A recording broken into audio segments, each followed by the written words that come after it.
नमस्कार दोस्तों, जय हिंद, वंदे मातरम। सभी भावी अध्यापक अध्यापिकाओं का, हर भाई बहन का, हर गृहिणी, हर शिक्षक बंधु का, सभी का वेलकम, अभिनंदन दोस्तों आपके अपने परिवार, आपके अपने TT channel Jaiswal coaching centre पर। दोस्तों मैं आपके साथ विजय जायसवाल बात करेंगे दोस्तों गणित पेडागोजी यानी मैथ्स पेडागोजी का। आपको पता है बेहतरीन लाजवाब 15 प्रश्न आपकी शिक्षा शास्त्र से आते हैं, पेडागोजी के 15 प्रश्न कंसेप्ट से आते हैं। कॉन्सेप्ट की क्लास जल्दी हम शुरू करने वाले हैं, क्योंकि कंसेप्ट की क्लास ज़्यादा नहीं है दोस्तों। 15 दिन के अंदर कंसेप्ट की क्लास शुरू, ठीक है, इंड कर देंगे। और दिसंबर में फिर आपका रिवीजन चलेगा और जनवरी में बिल्कुल टॉप क्वेश्चन होंगे। दिसंबर में एक महीने पूरा रिवीजन चलेगा, सभी सब्जेक्ट का रिवीजन होगा, सभी क्लासेस डेली चलेंगी। तो बहुत ही बेहतरीन क्लासेज होने वाली है। तो दोस्तों ये आपका 9वां पार्ट है। आपको पता है गणित पेडागोजी के प्रत्येक पार्ट में 15 प्रश्न होते हैं, और इसके पिछले पार्ट आप लोगों ने नहीं देखा है तो आई बटन पे लिंक आएगा, आप लोग देख सकते हैं। तो सिलेक्शन पाना तो एक बार वीडियो को इन प्रश्नों 15 प्रश्नों को जरूर देखिएगा, जिनमें से पहला प्रश्न स्क्रीन पर आ चुका है। और प्रश्न क्या पूछा जा रहा है ये देख लेते हैं। गणित शिक्षण में त्रुटियों के विश्लेषण हेतु अपेक्षित अधिगम सफलता जो होता है किसकी शिक्षण दक्षता पर निर्भर करती है। दोस्तों गणित शिक्षण में त्रुटियों के विश्लेषण हेतु अपेक्षित अधिगम सफलता किसकी शिक्षण दक्षता पर निर्भर करती है। शिक्षण की दक्षता पर, छात्र के शिक्षण की दक्षता पर, अभिभावक के प्रधानाचार्य। देखिए शिक्षण की दक्षता बात की गई है, तो शिक्षण की दक्षता किस पर निर्भर करती है, सभी लोग जानते हैं शिक्षक पर ही निर्भर करेगी। तो पहला ऑप्शन आप लोगों का सही हो जाएगा।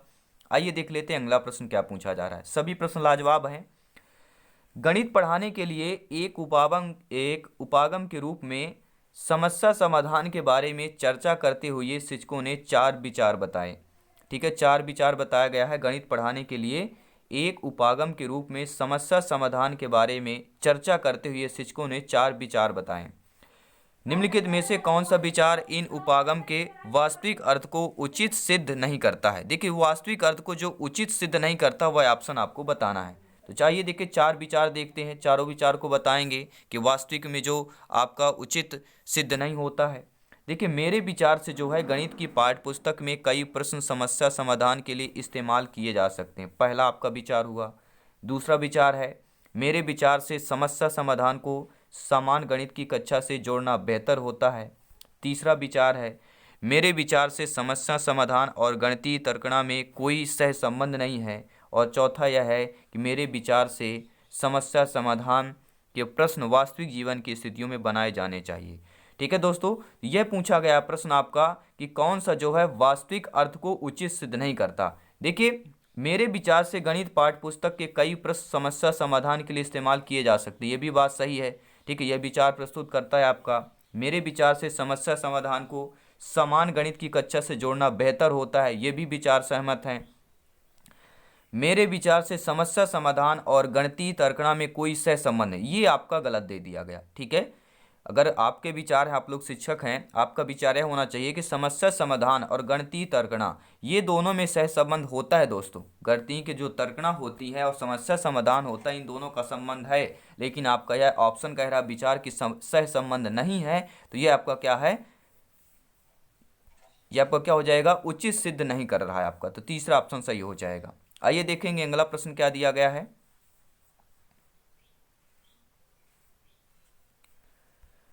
गणित में निम्न में से कौन सा चरण समस्या समाधान विधि का नहीं है। देखिए समस्या समाधान विधि का कौन सा चरण नहीं है।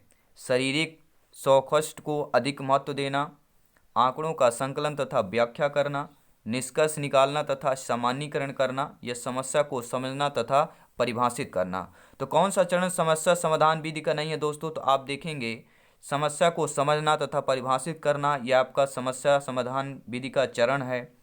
निष्कर्ष निकालना सामान्यीकरण करना ये भी चरण है। आंकड़ों का संकलन तथा व्याख्या करना ये भी चरण है। लेकिन शारीरिक और से अधिक मत देना, शारीरिक से नहीं होता है। ठीक है, समस्या का जो चरण समाधान वह शारीरिक रूप से नहीं होता। ठीक है, 64 को अधिक महत्व देना यह आपका ऑप्शन विधि नहीं है। तो समस्या समाधान का विधि आपका पहला ऑप्शन नहीं है, तो पहला ऑप्शन सही हो जाएगा। आइए देख लेते हैं अगला प्रश्न क्या दिया गया है। सभी प्रश्न लाजवाब हैं अपने आप में।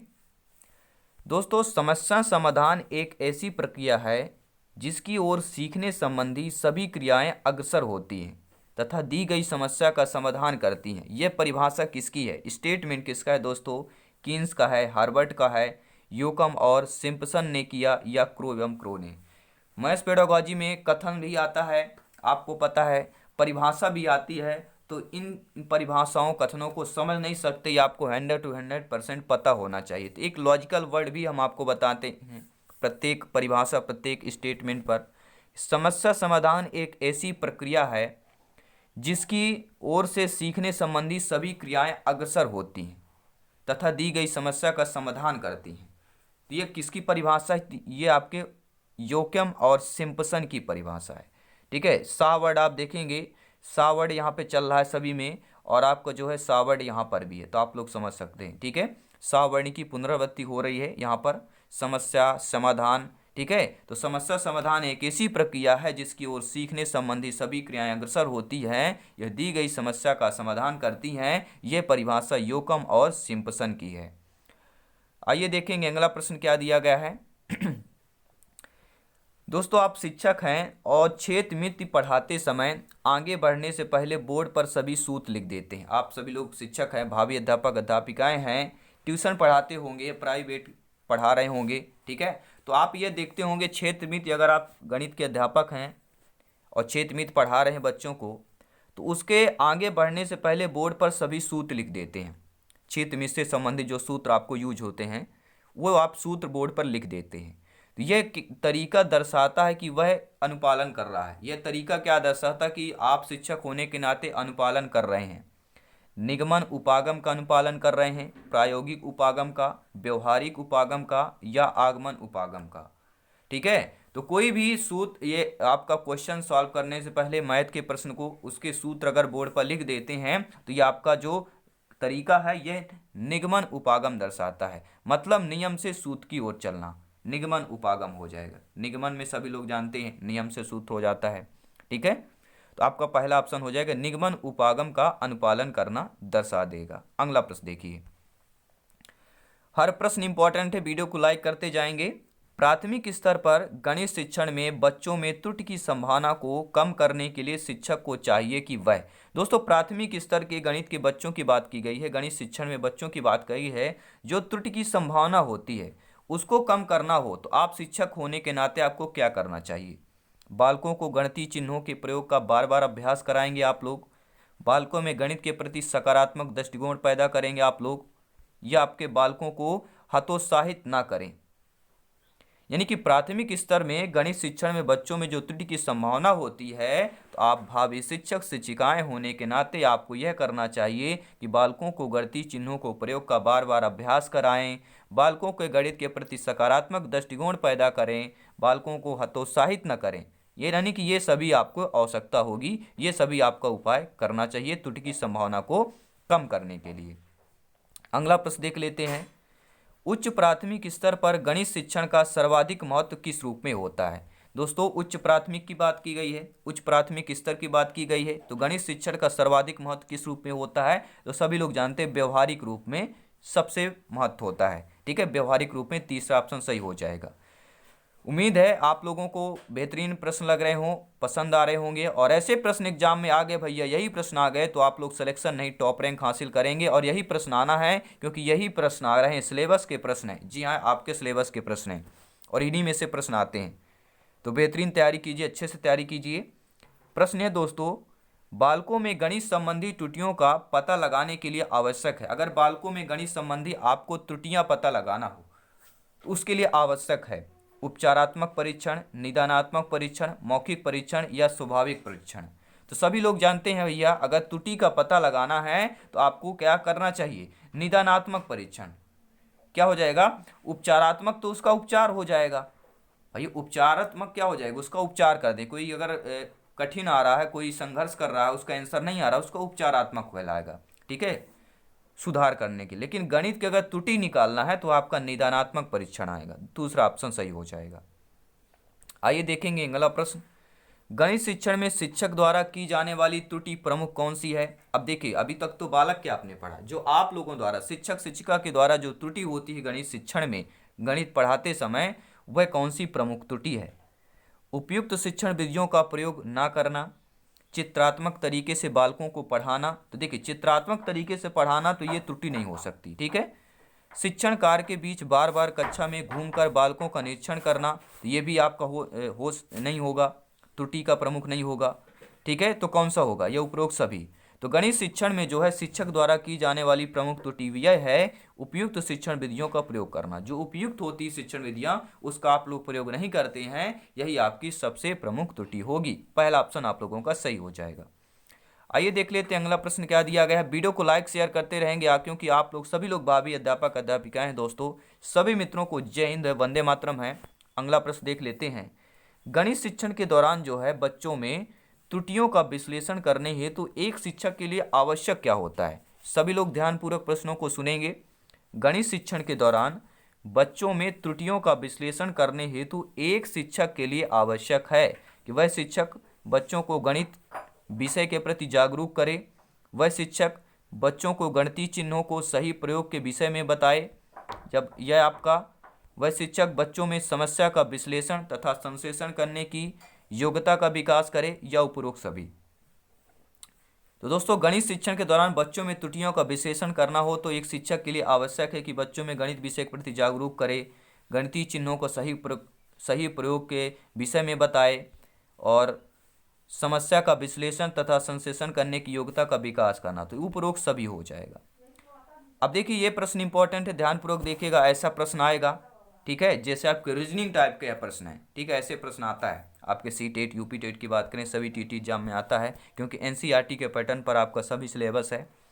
तो रजनी माचिस की तीलियों को खेल रही, रजनी एक है जो माचिस की तीलियों को खेल रही है और वह हर चरण पर एक जोड़ती है, ठीक है। अब ये दो तीलियां हैं, ऐसे जोड़ दिया कोण बन गया, ये दो कोण बन गया, ठीक है, ऐसे जोड़ दिया ये आकृति बन गई, ठीक है, ऐसे ये आकृति बन गई, फिर इसके बाद ये आकृति बन गई, फिर इसके बाद, ठीक है, ऐसे जोड़ती जाती है। पहले ये बनाया, ठीक है, इसके बाद फिर ये आकृति जोड़ गई, दो कड़ाई इसमें और जोड़ दी गई, फिर इसे आकृति लगातार ऐसे बना रही है, ठीक है, जो ये आकृति बना रही है। और दूसरी तरफ राजू जो है, ठीक है, एक बालिका है रजनी जो माचिस की तीलों के इस तरह खेल रही है, और दूसरी तरफ राजू जो है एक तालिका भी बना रहा है कि एल संख्या वाली 1 2 3, माचिस की तीलियों की संख्या 2 4 6, मतलब समझ रहे हैं। एल में कितनी हो, ए आपका एल बन गया, इसमें 2 तीलियां हैं, ये डबल एल बन गया, इसमें कितनी तीलियां हैं, 4 तीलियां हैं, ठीक है, कितने बन गए, 3 एल बन गए, तो कितनी तीलियां हो गई, 6 तीलियां हो गई। इस प्रकार है, ठीक है, आप लोग समझ गए होंगे तालिका में। तो इस स्थिति में दोनों बच्चों के बारे में आपका अवलोकन क्या कहता है कि एक बच्ची जो है तालिका कड़ाइयों से ऐसे एल बना रही है, और एक बच्चा है राजू उसमें संख्या लिख रहा है कि एल बनाने में प्रत्येक चित्र में इतनी कड़ाई का यूज हो रहा है, माचिस की तीलियों की संख्या लिख रहा है, ये तालिका बना रहा है। अब इसमें बताना है कि अवलोकन यह क्या होगा आपके अनुसार। सामान्यीकरण तक पहुंचने के लिए रजनी को बहुत सारी माचिस की तीलियां चाहिए, जबकि राजू यह बहुत तेजी से करेगा। रजनी और राजू जो है दोनों सामान्यीकरण तक पहुंचने की कोशिश कर रहे हैं। रजनी करके सीख रही है और राजू क्या है शायद पैटर्न को बिल्कुल भी नहीं देख पाए। रजनी केवल खेल खेल रही है और राजू गणित कर रहा है, ये बिल्कुल सही बात है, फोर्थ ऑप्शन सही हो जाएगा, क्योंकि रजनी आपका एल तीलियों से खेल रही है और राजू क्या कर रहा है, वो गणित सीख रहा है, क्योंकि वह क्या बना रहा है आपका, यहाँ पे देखेंगे संख्या बना रहा है, तालिका बना रहा है, तो वह गणित सीख रहा है। क्या कर रहा है, अगर तालिका राजू बना रहा है तो राजू तो गणित सीख रहा है, लेकिन रजनी क्या एक खेल कर रही है, तो फोर्थ ऑप्शन आप लोगों का सही हो जाएगा। आइए देख लेते हैं अगला प्रश्न क्या दिया गया है। वस्तुनिष्ठ परीक्षा का प्रमुख दोष क्या होता है, सभी लोग कमेंट करेंगे। वस्तुनिष्ठ परीक्षा की बात की गई है, तो वस्तुनिष्ठ परीक्षण का प्रमुख दोष क्या होता है। व्यापकता का भाव, विश्वसनीयता का भाव, अभिव्यक्ति का भाव, वैधता का भाव। तो सभी लोग जानते हैं वस्तुनिष्ठ परीक्षा का प्रमुख दोष आपका अभिव्यक्ति का अभाव माना जाता है, तीसरा ऑप्शन सही हो जाएगा, क्योंकि वैधता होती है, वैधता का भाव तो होता नहीं है, विश्वसनीयता व्यापकता इन तीनों का भाव नहीं होता है, ये दोष नहीं है, ठीक है, लेकिन अभिव्यक्ति का भाव आपका होता है वस्तुनिष्ठ परीक्षण में। अब देखिए एक और तीलियों वाला प्रश्न ले रहे हैं कि रमन 4 तीलियों को जोड़कर एक चक्र बना देता है। आप लोग देख रहे हैं एक तीली ये हो गई, दूसरी तीसरी चौथी, 4 तीलियां हैं आप में, ठीक है, और 4 तीलियों को जोड़कर आपका एक चक्र बना रहा है, कौन, रमन बना रहा है, ठीक है। और पुस्तक में एक तालिका भी बना रहा है इधर कि चक्रों की संख्या में 1 में 4, 2 चक्र में 8 तीलियां, 3 चक्र में 12 तीलियां, यानी एक चक्र में 4 तीलियां लग रही हैं तो 2 चक्र में 8 हो जाएगी, 3 चक्र में 12 तीलियां हो गई। तो ये क्या है, तालिका भी साथ में बना रहा है। तो आप इस ऑप्शन पे उस आधार पर क्या कहेंगे? रमन खेल खेल रहा है, रमन गणित सीख रहा है, रमन खेलने के साथ गणित सीख रहा है, या रमन समय पास कर रहा है। तो आप लोगों ने पिछले क्वेश्चन में देखा कि जो बालिका थी वह क्या बना रही थी? तिलियां बना रही थी, वह खेल खेल रही थी। लेकिन एक बालक था जो आपकी सारणी बना रहा था, तो वह क्या, वह गणित सीख रहा था। लेकिन यहाँ पर रमन जो दिया है गया है, ये दोनों कर रहा है। ये बालक जो है आपका क्या नाम दिया गया यहाँ पर? रमन। तो रमन आपका देखिए तिलियां भी खेल खेल भी रहा है और आपका सारणी भी बना रहा है। तो यहाँ पर सभी लोग समझ रहे हैं कि रमन खेल के साथ गणित भी सीख रहा है, यानी तीसरा ऑप्शन आप लोगों का सही हो जाएगा। ठीक है, चलिए अगला प्रश्न देख लेते हैं क्या दिया गया स्क्रीन पर। सभी प्रश्न इंपॉर्टेंट है अपने आप में, सर्वश्रेष्ठ है सभी प्रश्न। गणित विषय में छात्रों में गति एवं शुद्धता विकसित करने के लिए गणित अध्यापक को शिक्षण करते समय ध्यान रखना चाहिए। दोस्तों गणित विषय में छात्रों में जो है गति एवं शुद्धता विकसित करना हो, ठीक है, गणित के विषय के जो छात्र होते हैं अगर उनमें गति और शुद्धता विकसित करना है, विकास करना है, उनमें वृद्धि करना है, तो आप लोग गणित अध्यापक को शिक्षण करते समय ध्यान रखना चाहिए। अगर आप गणित के अध्यापक हैं तो आपको क्या ध्यान में रखना चाहिए? ठीक है, किस शिक्षण में ध्यान रखना चाहिए? मौखिक कार्य में ध्यान रखेंगे, निर्धारित तथा सीमित समय में दत्त कार्य में ध्यान रखेंगे, या गणना संबंधी सहायक सामग्री का प्रयोग करेंगे, या उपरोक्त सभी, एक व दो दोनों? तो एक व दो दोनों होगा। मौखिक कार्य पर भी आप लोग ध्यान देना है गणित अध्यापक के तौर पर, और निर्धारित तथा सीमित समय में दत्त कार्य भी करना है। तो पहला और दूसरा सही हो जाएगा, यानी फोर्थ ऑप्शन जो दिया है पहला व दूसरा आपका समय पर ध्यान रखना होगा। चलिए अगला प्रश्न देख लेते हैं क्या दिया गया है। विकास जो है 56 विद्यार्थियों की कक्षा को गणित पढ़ा रहा है। अब आप समझ लें, विकास पढ़ा रहा है यानी कि विकास शिक्षक होगा यहाँ पे, ठीक है, या विद्यार्थी का नेता हो सकता है। तो 56 विद्यार्थियों की कक्षा को गणित पढ़ा रहा है, उसका यह विश्वास है कि यदि परीक्षा के तुरंत बाद प्रतिपुष्टि यानी फीडबैक दी जाए तो वह प्रभावी होता है। वह 10 अंकों की एक छोटी कक्षा, समझ रहे हैं आप लोग, वह 10 अंकों एक छोटी कक्षा का परीक्षा आयोजन करता है। प्रभावी तरीके से प्रतिपुष्टि यानी फीडबैक देने का सबसे अच्छा तरीका कौन सा होगा? पहले तो 56 विद्यार्थियों को पढ़ा रहा है, ये अवल माइंड टेस्ट लिया गया आपको, ठीक है, आपको भ्रमित करने के लिए। वैसे सिंपल सा यही प्रश्न है कि 10 अंकों की एक छोटी कक्षा का परीक्षा का आयोजन करता है, तो प्रभावी तरीके से वह फीडबैक देने का सबसे अच्छा तरीका क्या होगा? इसमें कुशलता बताएगी, वो 56 विद्यार्थियों को पढ़ा रहा है, समझ रहे हैं आप लोग, 56 विद्यार्थियों को वह शिक्षक पढ़ा रहा है विकास, लेकिन यहाँ पर जो फीडबैक दे रहा है वह 10 अंकों की एक छोटी कक्षा परीक्षा का आयोजन करता है, और प्रभावी तरीके से प्रतिपुष्ट फीडबैक देने का सबसे अच्छा तरीका जो है कौन सा होगा?